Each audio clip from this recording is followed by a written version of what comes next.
Coming up next on Linebaugh Library, we learn about Hoopla, a digital service offered by the library. Plus, we get an update on the newly renovated Smyrna branch, and we find out more about the library's winter reading program.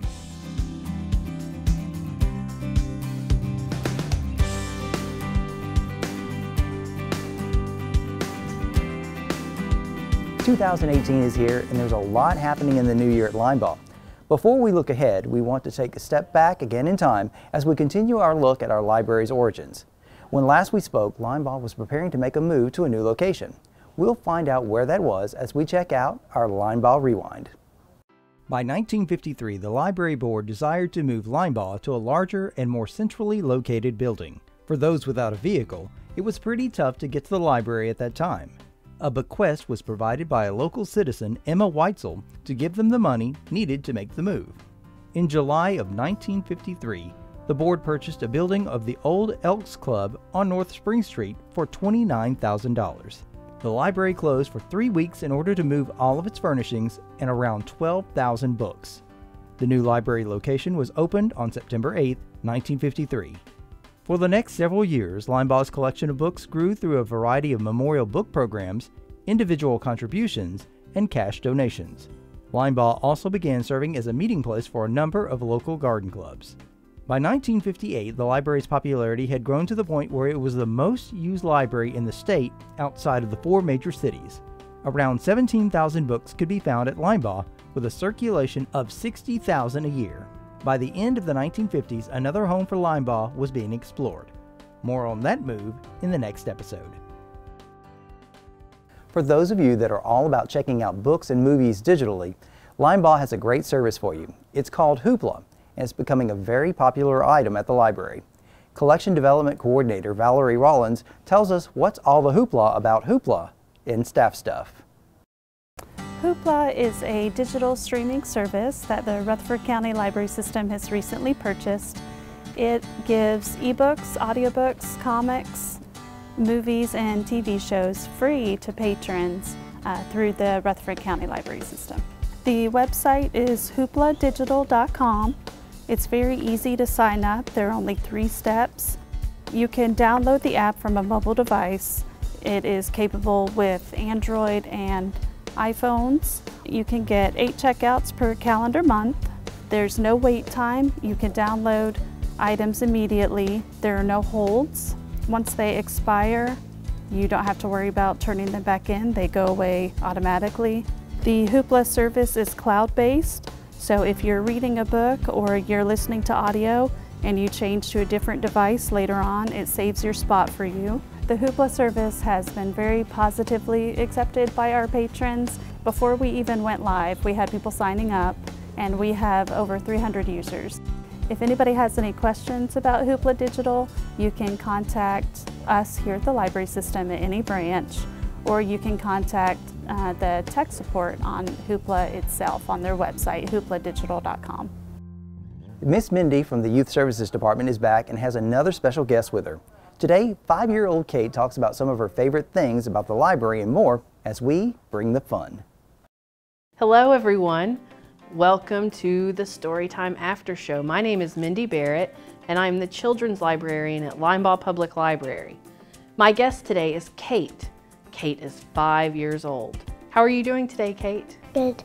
Storytime ended about 10 minutes ago, so I'm sure it's really fresh in your mind. What was your favorite part of today's story time? The funny story. Which story? Your story.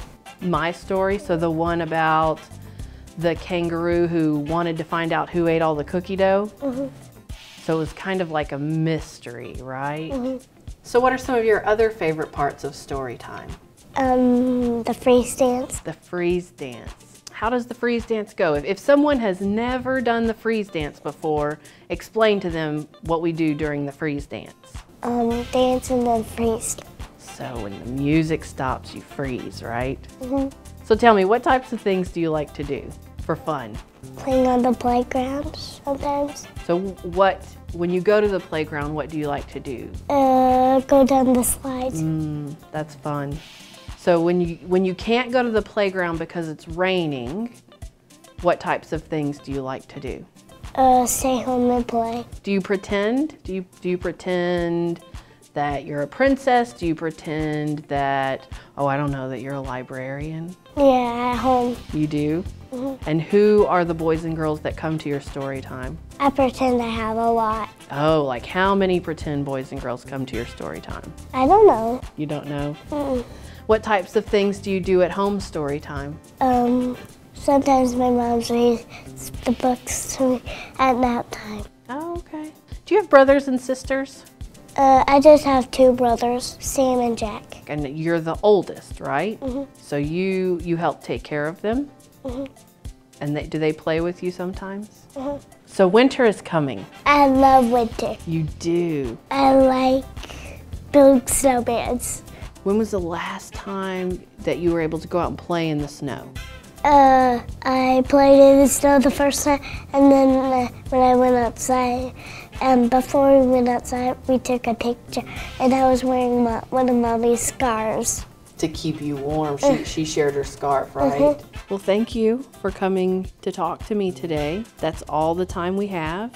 If you would like more information about Storytime and other programs we have here at Linebaugh, visit our website, www.rclstn.org.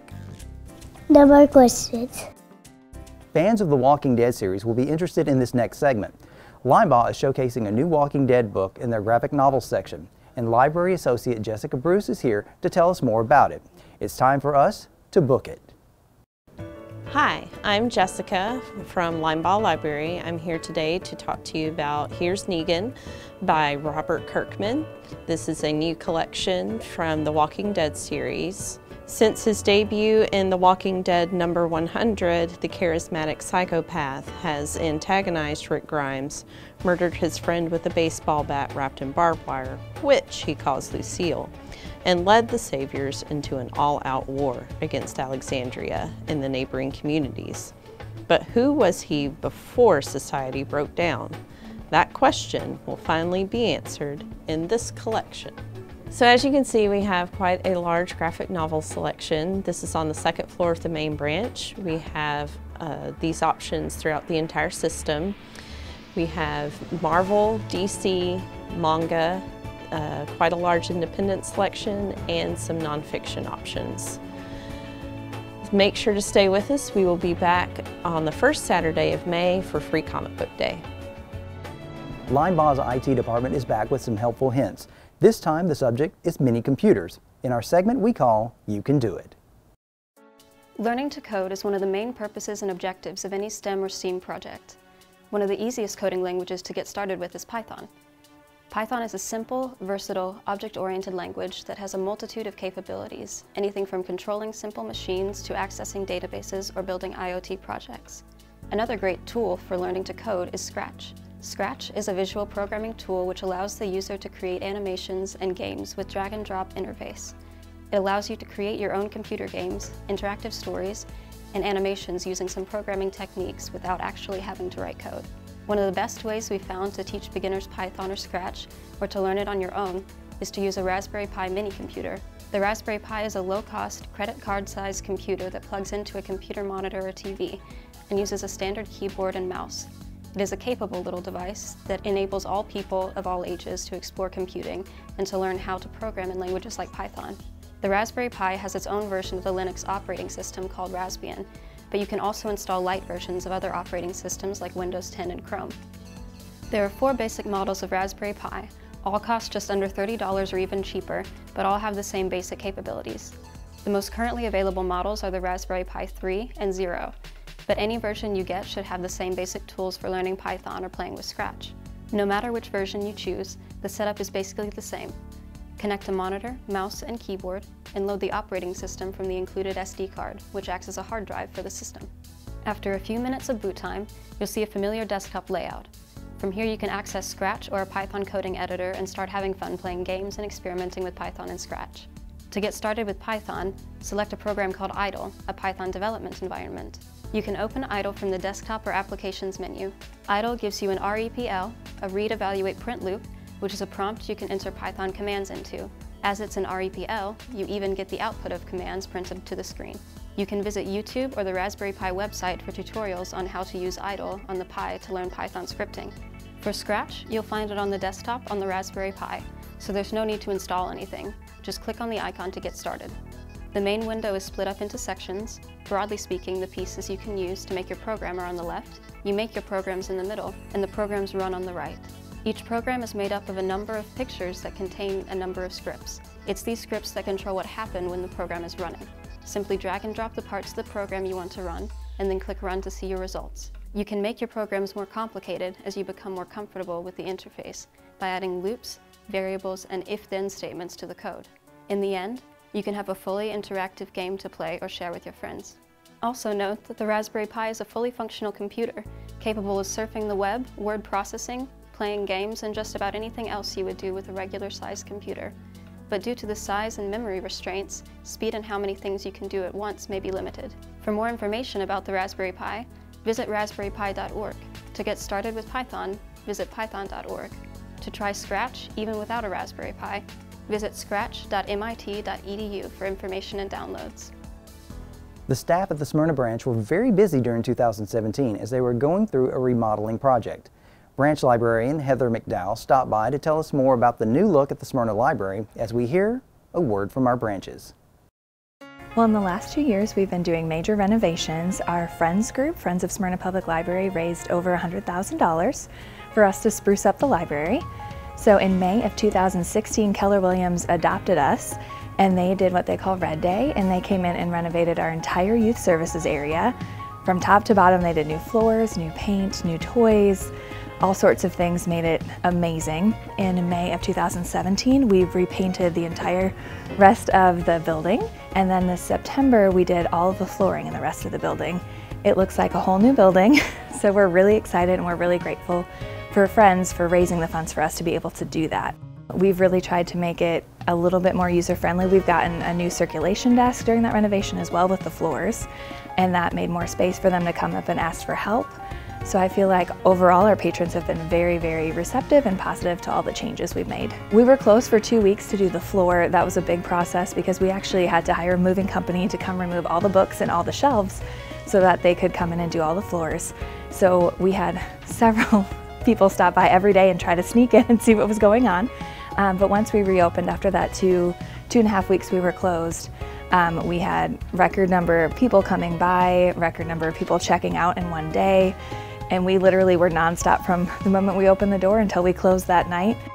We're a big part of our community. We help a lot of patrons daily with things like job searches, doing resumes on the computer. We are very popular with moms and dads bringing their little ones in. We do story time every weekday, and then we also have teens and family events on weekends. Right now we're trying a new bilingual story time that's been going really well, so we try to pay attention to what they need and then offer it to them. So we have resources like driver's ed training and different things like that. We have the online resources. We just moved around our collection to make a young adult section so that that's easier for them to find. So we really try to take any requests that they have and make them part of our library. The Smyrna Library is located at 400 Enon Springs Road West. Our hours are 9 o'clock to 8 o'clock Monday through Thursday, 9 to 5 Friday and Saturday, and we are closed on Sundays. And if they want to come for any children's events, we have those all posted online, and we have flyers we hand out on site, but most of the time we have story times at 10 and Wednesday afternoons at 3:30. We have Wacky Wednesday for the school-age kids. The winter months don't slow down things at Linebaugh. In fact, there are a couple of great programs being offered in the next few months. Branch librarian Carol Gaddis tells us more in our upcoming events segment. Do the winter months make you want to curl up with a good book and a hot drink? Well, we are right there with you at the Linebaugh Public Library, as our winter reading program this year is going to be cocoa, coffee, tea, and a good read. So, our goal is to read 6 books in 6 weeks and give us a review, and you'll be able to win weekly prizes, be eligible for our grand prize, and also you'll get a fine free pass and some other gift cards at the end of the program. We look forward to seeing what you're going to read this winter, and just so get your reading list ready, prepare to curl up with a good book for cocoa, coffee, tea, and a good read at Linebaugh. We also have another great series of programs coming up at Linebaugh this winter, and it's going to be a film noir series led by Dr. Elise Helford from MTSU. She's going to be showing 4 different films, one each month, beginning on the first Thursday of the month from 6 p.m. She'll talk about film noir, which is from the 40s and 50s in American film culture, and then she'll be doing different aspects of the films each month. So prepare for reading great books, watching great films, and coming to Linebaugh Public Library this winter. So that's going to wrap it up for this show. As you've seen, there's a lot to do at Linebaugh, and we haven't even come close to telling you about everything else that's happening here. You can always go to their website at rclstn.org to find out more about upcoming events, classes, clubs, groups, and more. Or you can stop at one of the 4 major locations, the main branch on West Vine Street, the Myrtle Glenton Lord Library, and branches in Eagleville and Smyrna. Also be on the lookout for the library bookmobile. If you haven't been to any of the Linebaugh locations, you're missing out. From books, DVDs, activities, and so much more, take the time to visit your local library. Thanks for watching.